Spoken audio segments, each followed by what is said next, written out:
Welcome everyone to our program today. My name is Chris with Hillsborough County Public Library, and I'm joined by Rodney Kite-Powell from the Tampa Bay History Center. How are you, Rodney? Doing great. Thank you so much. Well, we're glad to have you here. Now, this program is part of summer reading, and our theme this year is Oceans of Possibilities.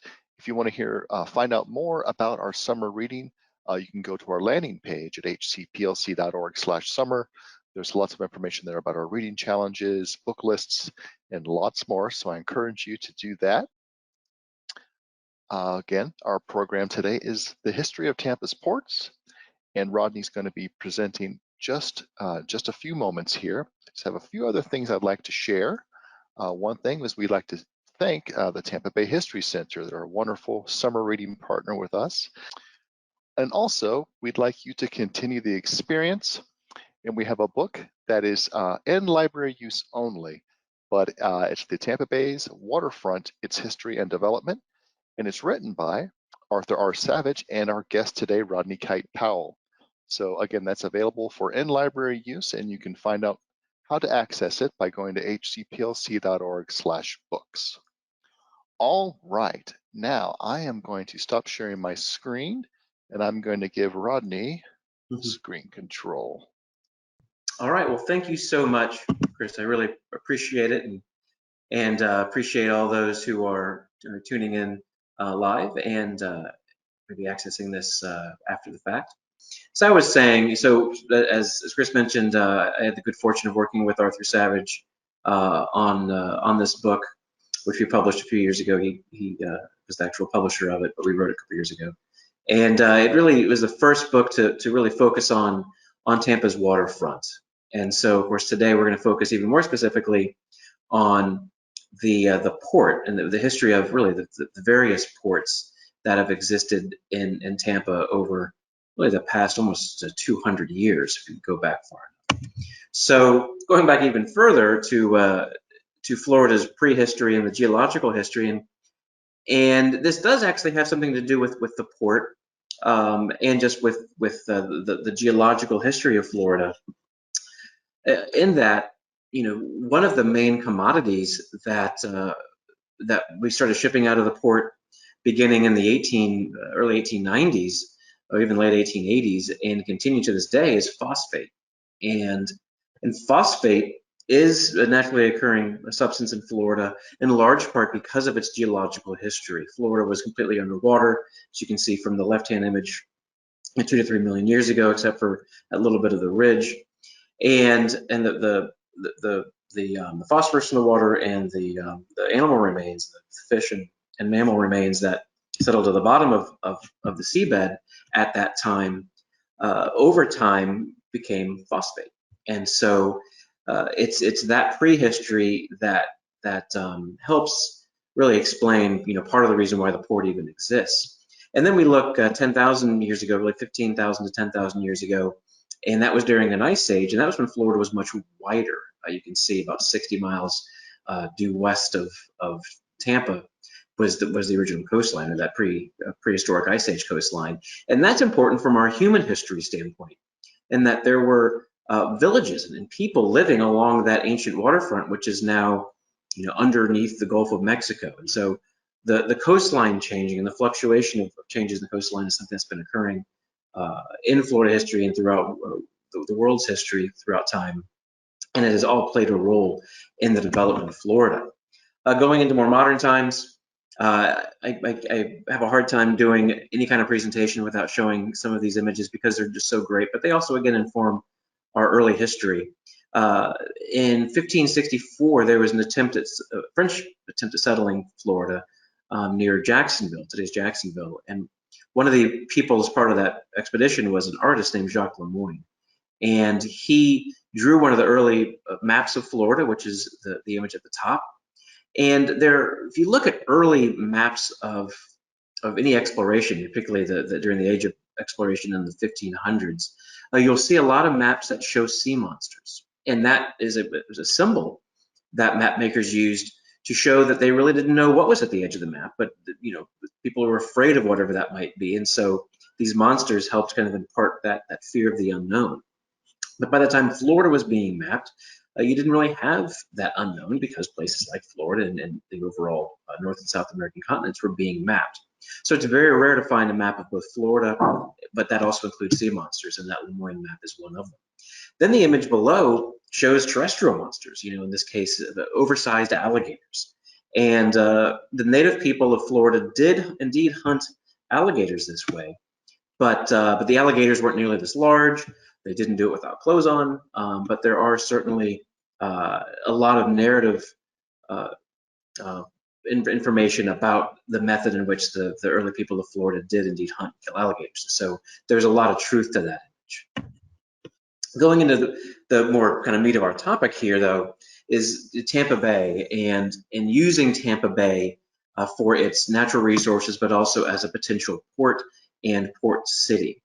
So the Spanish had owned Florida from 1513 with the arrival of Ponce de Leon, but really beginning in 1565 with the establishment of St. Augustine by Pedro Menendez de Aviles. So we were a Spanish colony for quite a long time, but it wasn't until the 1750s that the Spanish actually began to really look into West Central Florida and see what the resources are here or were here at the time, to look at it from both a natural resource standpoint, but also as a potential colony. So in 1757, a Spanish naval officer named Francisco Celli came here with a group of sailors, and he was the first person to really accurately chart Tampa Bay. So both the chart at the top, which is the Celli chart, and the one at the bottom, which was done a few years later by the English map makers, particularly a guy named Thomas Jeffries, they both are oriented with north to the left. So you have to kind of tilt your head to the left a little bit to see. And so once you see that, though, you'll see some of the natural landmarks. The small peninsula is the Interbay Peninsula, where South Tampa is. The larger peninsula at the bottom of both maps is the Pinellas Peninsula. And the idea of it for both of these map makers, both Celli and Jeffries, was to get the depths of the bay to see how a deep draft of vessel could come into the bay and both establish a colony, but also begin to take advantage of the natural resources here for shipping them out. And in that time, then those natural resources really amounted to trees and lumber and naval stores. So that's why all those trees are depicted on the Celli map at the top, because the Spanish were really interested in what types of trees were here for both ship repair and ship construction. And so that's why they're all depicted in that way. And then Jeffries, when the English took over Florida in 1763, the English were very interested in Tampa Bay as a potential settlement site, but also as a potential site for some kind of port. So Tampa Bay began to really get a lot of attention in the middle of the 18th century. It was also around this time that Cuban fishermen, along with some indigenous people, or people related to indigenous people who are related to the Spanish and Cubans, began to start what were called ranchos, or fishing villages along the west coast. The biggest ones being in the Manatee River area, but there actually was one in what is now Hyde Park, in a place called Spanish Town. We'll talk about that just a little bit. Though both the English and the Spanish were interested in Tampa Bay as a potential port and a potential colony, nothing really came to pass as it related to those entities. But when the U.S. took control of Florida in 1821, they were very interested in Tampa Bay. And by 1824, they actually had started a settlement. And that settlement was a military settlement called Fort Brooke. And I think my cursor probably is visible to everybody on the screen. This is downtown Tampa, where my cursor is circling. Hopefully you all can see it. If not, it's the center of the screen, basically. And this would be the southern end of downtown, about where Fort Brooke was located. This peninsula here is the Interbay Peninsula, again, what we know as South Tampa. You can see very clearly marked Hillsborough Bay, and then Tampa Bay on the left or on the west coast. So by the time Fort Brooke was established in 1824, you did actually have that Spanish town settlement, roughly where between where Swan and Bay streets are on Bay Shore. And that settlement had been a very important connection between Tampa and Cuba, beginning in the late 1700s, but continuing through the early and mid 1800s. And also the establishment of Fort Brooke really began the first wharf system that was here in Tampa.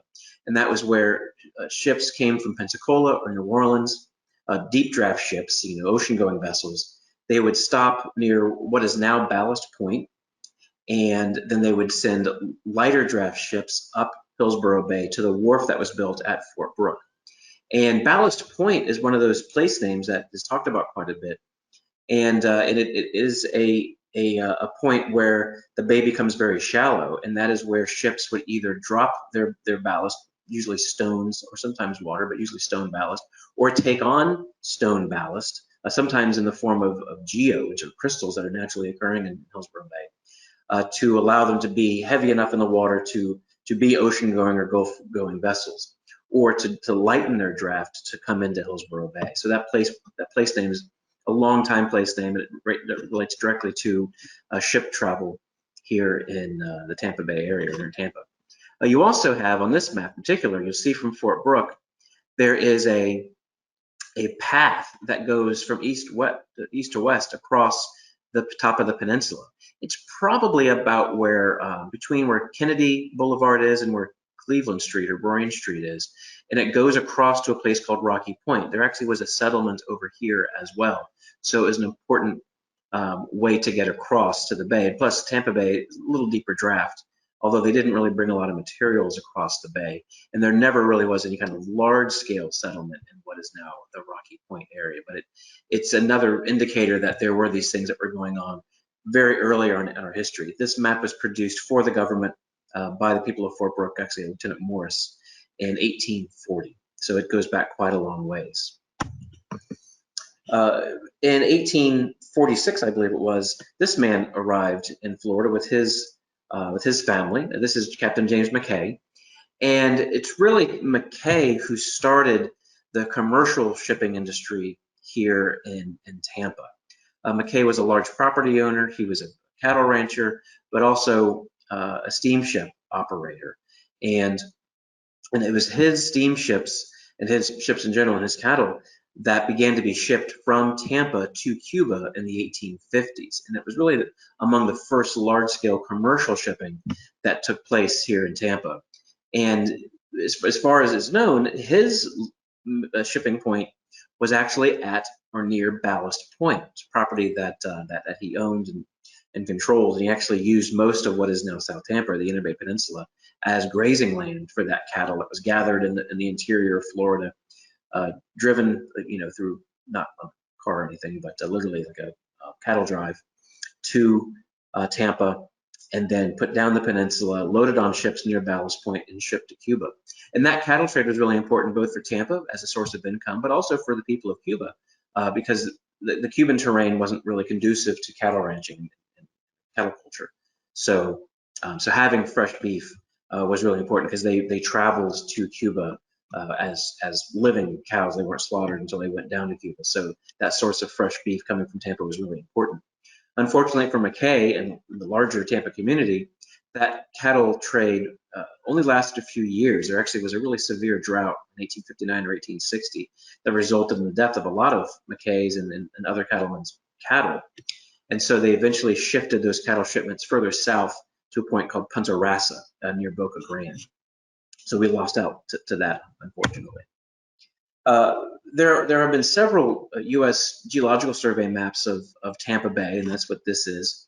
One of the first ones was 1855, but it's not the most accurate one, or at least it's not the most familiar one, I should say. It probably is very accurate, but it shows a very, very prominent Ballast Point, and there's no real understanding of why Ballast Point is so distorted in that 1855 survey, other than perhaps the 1848 hurricane, which came and hit Tampa, the largest, I should say, storm on record to hit Tampa. The last storm to hit Tampa directly, hurricane, was 1921.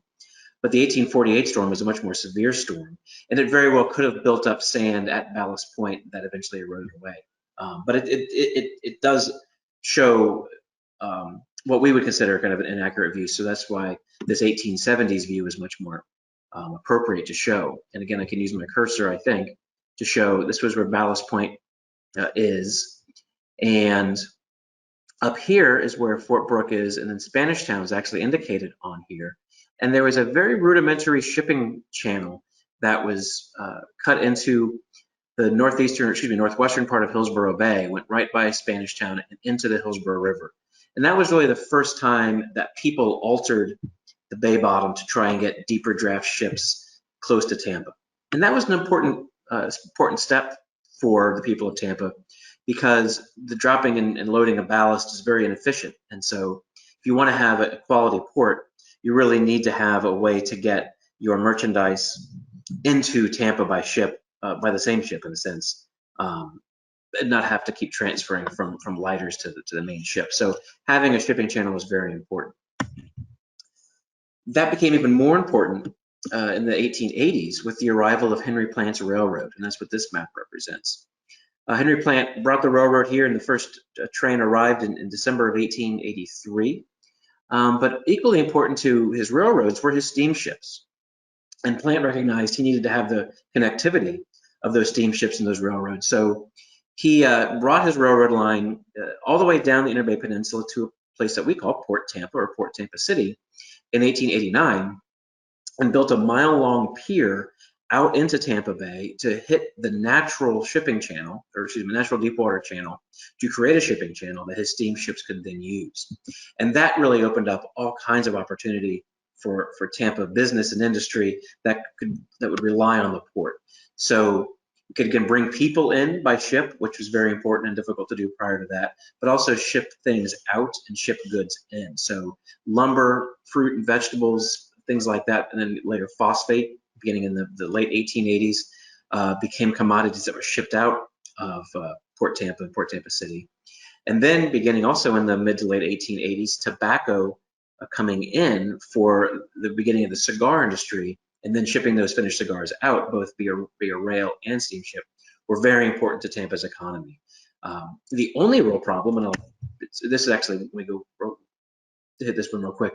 In addition to the industrial side of Port Tampa, there also was a recreational and tourism side. Henry Plant, before he built the Tampa Bay Hotel, which is now the University of Tampa, he built the Port Tampa Inn, which is depicted here. And there always was a connection between tourism and industry with our ports. And so right adjacent to the docks that had phosphate and lumber and everything that was being loaded and shipped out and then everything brought in, you had this hotel. And it was a very popular hotel up through the early 1900s until it was damaged by the 1921 hurricane. And it wasn't as luxurious as the Tampa Bay Hotel, but it was still quite a nice place to stay. So again, it shows always that connection between tourism and industry that the port has always had. But this is the image I want to show you that relates to the one problem with Port Tampa, and that's its distance from the city of Tampa. This map was drawn in 1898 to show the Spanish-American War situation and the soldiers that were stationed and then shipped out of Tampa on their way to Cuba to fight the Spanish and help liberate Cuba. But you can see is a 9-mile rail line from downtown Tampa and Hyde Park, what was then just the city of Tampa, along with Tampa Heights and Ybor, all the way down the peninsula to Port Tampa City.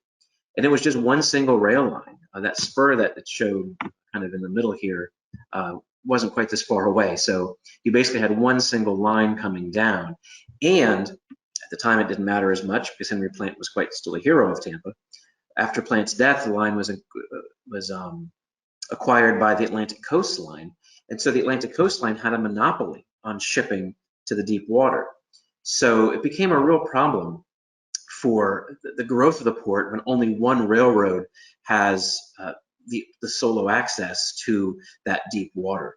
So in 1898, the inefficiency of that rail line and trying to ship 30,000 troops plus all their material showed the difficulties of that. But then as the city grew and the need for port services grew, and as more railroads came into the area, it became really obvious that we needed a larger port, and a port that was not just controlled by one single rail entity. And so that became really the goal for Tampa's leadership in the early 1900s. This is actually a cigar box label, and it shows that connection between Tampa and Cuba, Tampa and Havana, USA and Cuba is the name of the title of this, the label is. the cigar industry just cemented the relationship between Tampa and Havana that had existed, not just prior with McKay and the cattle shipping and the fishing ranchos, but going all the way back to the early exploration of Florida that often launched from Cuba. So we have had these relationships with Cuba for a very long time that the cigar industry just cemented. And again, they all were waterborne connections going from Havana to Cuba. So that our port and Havana's port were really tied together culturally and economically. But again, as I mentioned, that port prior to 1909 was Port Tampa and Port Tampa City. There was a little bit of a harbor they called Tampa Harbor along the Hillsborough River, but again, you had a very shallow Hillsborough Bay that did not allow for deep draft ships. So what happened was the people of Tampa, particularly Tampa's leadership, lobbied Congress and our congressman, Stephen Sparkman, to use the federal funding to have the Army Corps of Engineers dredge a shipping channel through Hillsborough Bay to connect what we think of as downtown Tampa with the Gulf of Mexico and to broaden our shipping interests. And Sparkman was in favor of this to a point. And I say to a point because Sparkman's, one of his jobs was as a member of the House of Representatives for the people of the Tampa Bay area, but his day job, so to speak, was as an attorney for the Atlantic coastline. So it was not in his best interest as an employee of the Atlantic coastline, as the attorney for the Atlantic coastline, to create a port that would challenge directly the Atlantic coastline's port at Port Tampa City. But ultimately, the people of Tampa and most notably the newspapers here in Tampa threatened to support a nominee against Sparkman in his re-election campaign for Congress, and he finally was able to make the moves he needed to make in Congress and make the appropriation. He's a member of the Harbors and Rivers Committee, make an appropriation for the Army Corps of Engineers to dredge that shipping channel.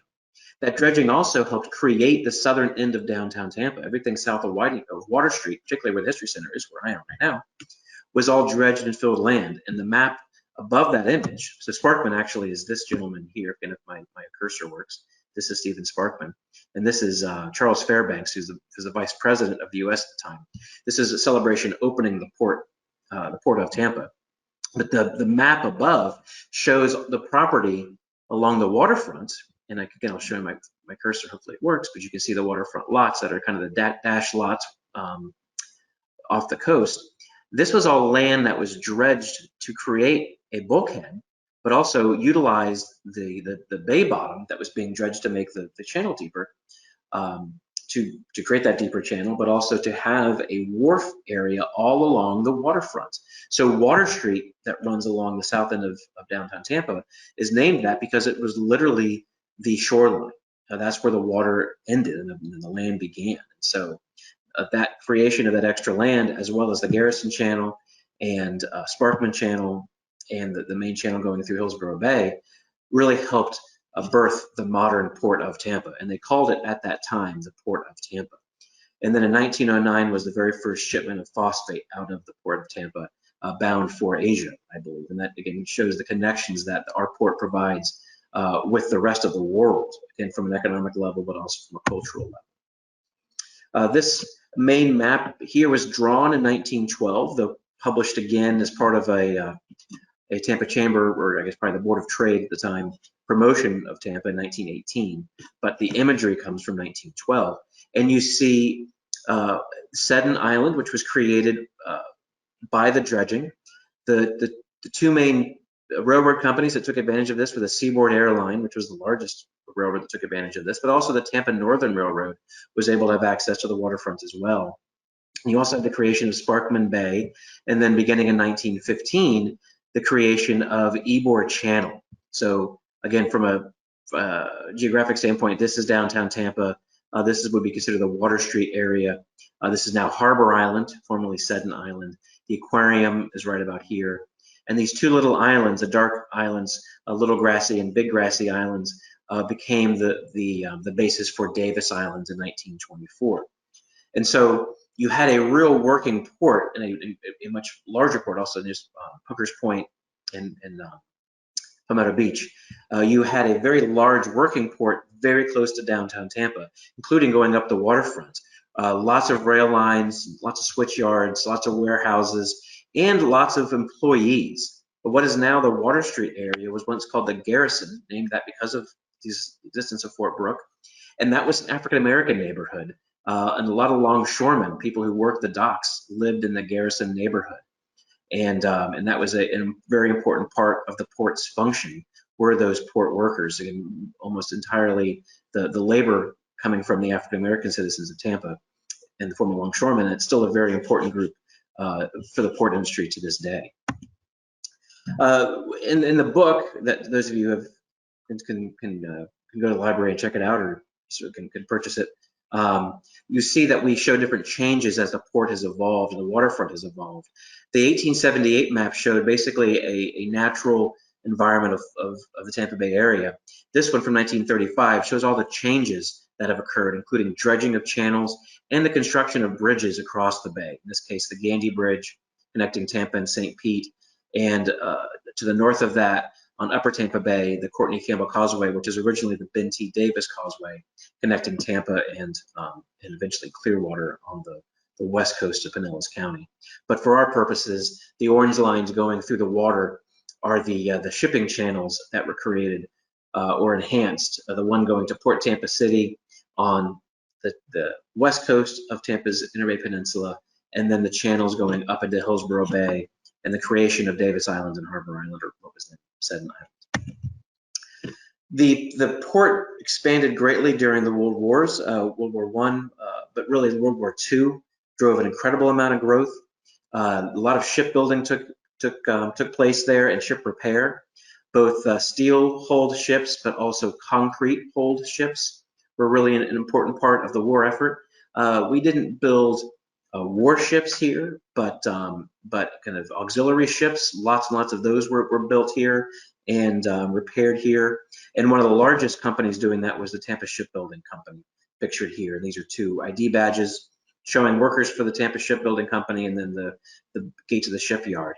Women played an incredibly important role in shipbuilding throughout, and really all war industries during World War II, because so many men were away fighting the war, although of course there were women in the armed services as well, but so many women joined industrial or took industrial jobs to keep that industrial machine moving. So picture having the woman ID badge above is really an important part of this presentation, to show the importance of women in the war effort and the industrial effort. And again, that happened right here in Tampa. Following the war, the port just kept growing. This is the northern end of the Ybor Channel, so north would be to your right on this. What we call Adamo Drive, what should be pronounced Adamo Drive, but was actually just at this point just recently changed from First Avenue to Adamo Drive. It's pictured there at the extreme right. You've got Tampa Marine Company in the foreground, the banana docks and other shipping more in the background, and then downtown Tampa and Tampa Heights and West Tampa in the further background. But again, showing this that channel as it in a sense intrudes into the land to allow these different slips in shipbuilding and ship repair industries and other port-related industries to have access to the railroad and access to the street grid from a shipping standpoint and a trucking standpoint was really important. And again, that began back in 1915. The banana docks were a very important part of the port industry here, and also, believe it or not, it was a tourist attraction. People would actually come to Tampa and go to the docks, the banana docks, and watch these longshoremen unload bananas from ships from Central and South America and load them onto rail cars, as is shown here, and also onto trucks. And it was again, this was a really important part of our economy. And as you see from the photograph, the labor force, at least the physical labor force, is entirely African American. A few white men you can see here probably supervising the operation. But these longshoremen played a very important role in that. They had a union, still do have a union, the Longshoremen's Union, which was very powerful and really contributed to the economic benefits of the port to the African American community. Though a very difficult and kind of grueling job, the job of a longshoreman was seen as a very important and kind of high status job during this time in the African American community because of the high wages that this industry paid. I showed you the previous map, the bridges crossing the bay. This bridge, the original Skyway Bridge, is another important step in bridges crossing the bay, but also the impact that they have on the port as well. So prior to I think it was 52, 54, I apologize, but I don't have that date in my head. The Skyway Bridge was constructed connecting the Pinellas Peninsula with Manatee County, replacing the Beeline Ferry, which had existed there for decades prior. And so it provided a connection across the bay by vehicle, shortening the drive from Pinellas County to Manatee County and point south considerably, so you didn't have to drive all the way around to Hillsborough County and get on the Tamiami Trail, US 41, to do so.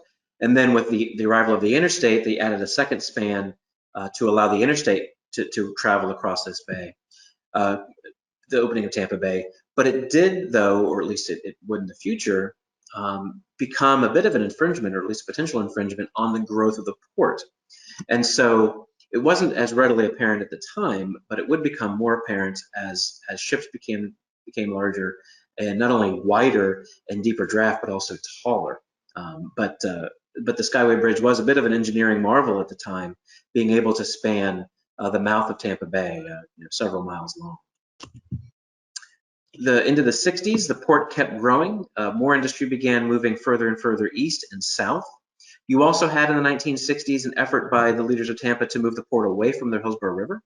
And so, so you had a more public and tourist use of the riverfront, but then a more industrial use as you go further and further south. You also still, though, have Seddon Island, which is the island right in the middle of the image. And still a lot of phosphate loading. You can see actually a cloud of phosphate blowing from east to west across the channel there, blowing directly onto harbor, to Davis Islands and onto people living there. And that, as Davis Islands began to grow more and more, there was more and more agitation about removing some of the industrial aspects so close to downtown. Seddon Island would cease operations as a port facility in the late 1970s, and in the early 1980s was acquired by the beneficial corporation and converted to a residential place now called Harbor. But the rest of the port facilities began to continue operation to the east and to the south. You also had the beginning of the northern part of Garrison Channel at the southern end of downtown Tampa, also beginning to cease operations as port use, but never making the leap to public or tourism use at that time in the 1970s. That would take a little bit longer, and a few more projects to come along before that would change. This is a view mostly of the south end of downtown Tampa along Garrison Channel. That's what's on the left. The northern edge of Seddon Island, soon to become Harbor Island, on the right. The History Center, just for those of you interested, located right here. You can follow my cursor. There's a bridge, the rail bridge that crosses over between downtown and Seddon Island. We're just to the left or to the west of that. And then this is the waterfront where Cote and Chobe Park is, where the convention center is, the Marriott Water Street, and then going further to the east or to the top of the image, Channel Side and the aquarium, the cruise ship terminals, and also Water Street Tampa taking up a lot of this space. And then also in view of this image, kind of in the left quadrant again, if you can follow my cursor, is the grain plant, what was the, I think, ConAgra originally, grain processing plant, which is going to be coming down within the next few weeks, believe it or not. So this was something that one of the last industrial uses in this part of downtown has finally ceased operations and has shifted operations further down as part of the port. This is a more modern shot showing both the Marriott Water Street, the other hotels, the convention center, Amalie Arena, where the Lightning play, the History Center, and then Harbor Island on the other side. So kind of the transition from an industrial waterfront to a public and a different kind of commercial waterfront is complete by the time this photograph is taken. Again, showing a lot of the changes along the waterfront, the construction of the the Skyway Bridge, more also the Howard Franklin Bridge, furthering dredging of the port and other things, other dredging channels or shipping channels and things like that. And then 1980, you have the Skyway disaster, which was not because the bridge wasn't large enough. It was because the freighter Summit Venture hit the bridge during a blinding rainstorm. So it left the channel, actually hit the bridge.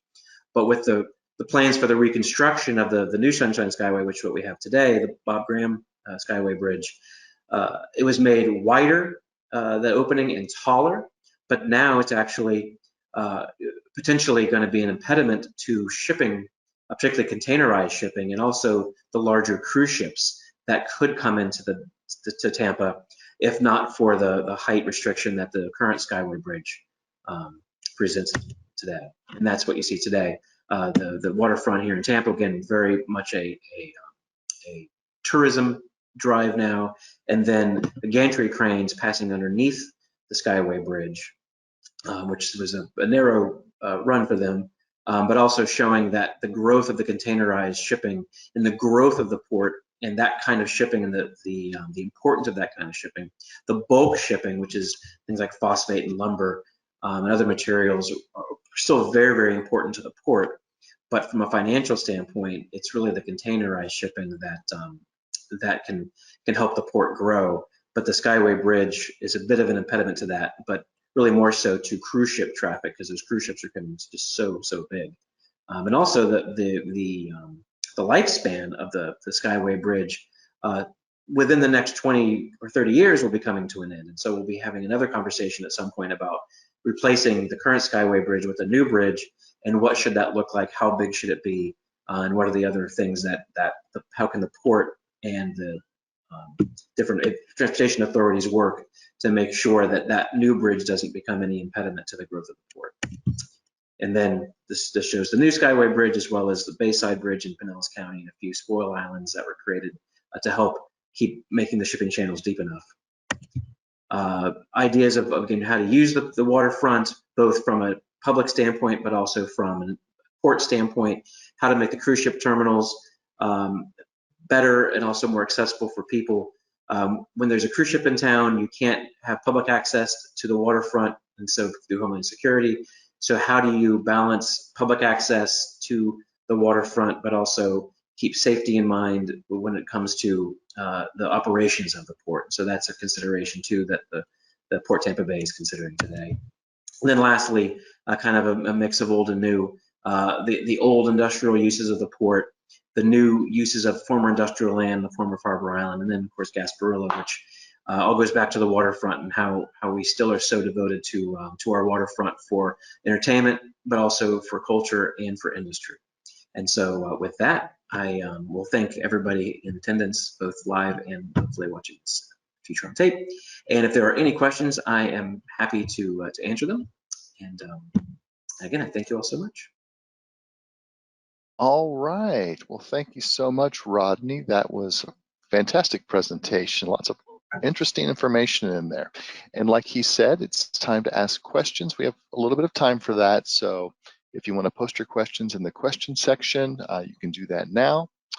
And it looks like we already have some questions in here. Someone is asking, early on, you showed, I believe it was the Francisco Selly map. Mm-hmm. And they were wondering approximately how long would it take to chart an area like that? So Selly was here for, I believe, 3 weeks, and we'll go back to that map. And so, and it's a pretty complete viewing. So it's y'all can still see my screen. It's yes. The top map. And so that survey, they were here for several weeks.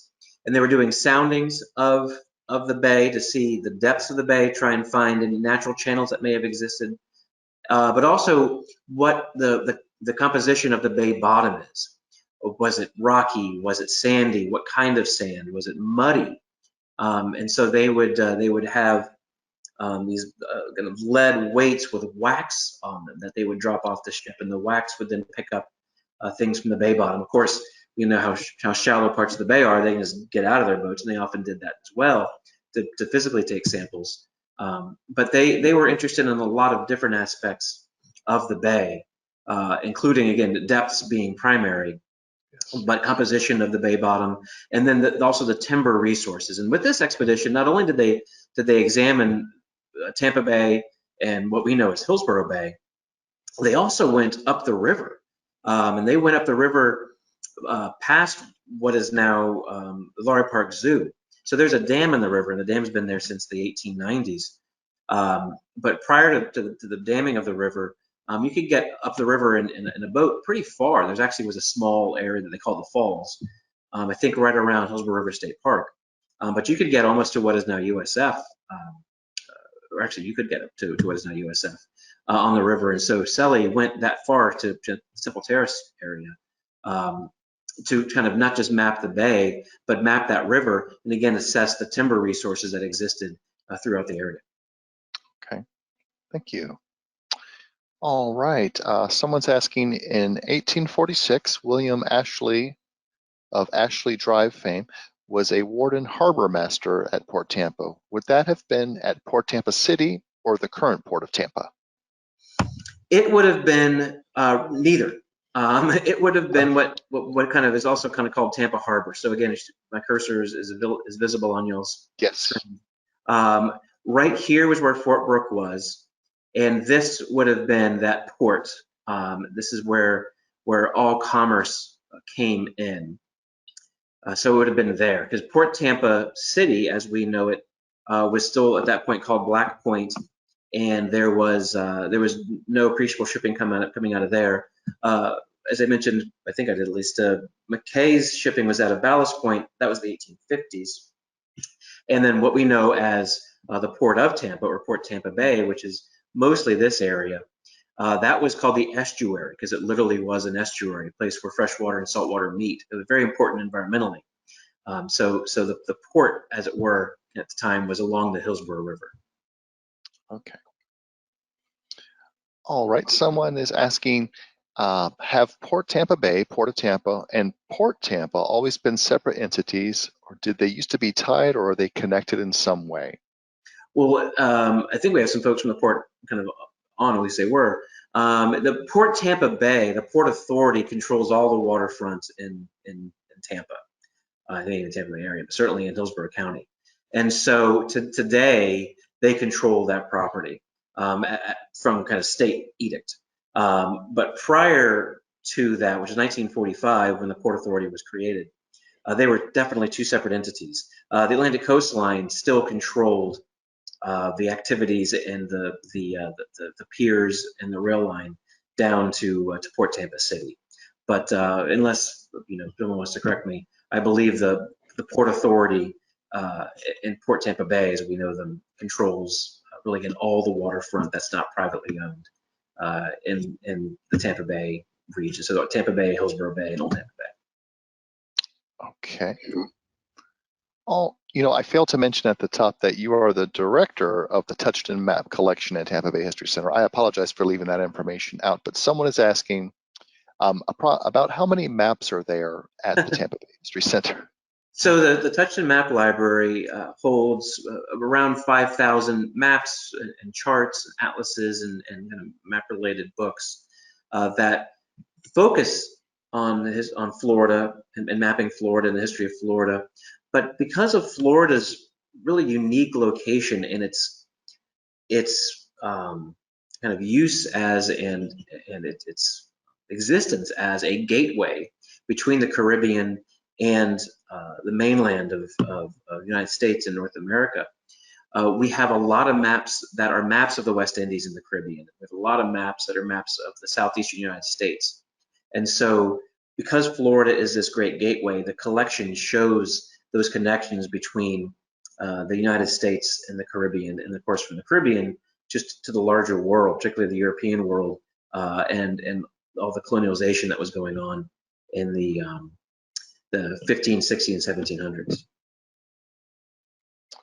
All right. It looks like that is all the questions we have.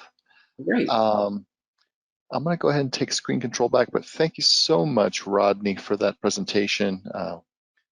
We always love to partner with the History Center, and always wonderful information that you all share. Well, Oh, thank you there so is much. It's been a real pleasure. oh yes, there is one question that just came in which I can help with. They're asking about the book, and I have it. Let me back up here. This is the book here. It's Tampa Bay's Waterfront, its history and development. It is available for in-library use if you want to. Obviously, Rodney said you can purchase it as well, but if you want to take a look at it, I believe it's at the John F. Germany location. All right, now if you'd like to contact the library, you can call us at the number here on the screen, 813-273-3652, or you can go online at hcplc.org/contact. You can also learn more at the Tampa Bay History Center website. That's tampabayhistorycenter.org. And also on our website, you can check out our calendar of events. And with that, I'd like to say thank you to everyone who joined us this afternoon. And thank you to the Tampa Bay History Center and Rodney for that great presentation. And we'll see you all very soon. Thank you. Goodbye.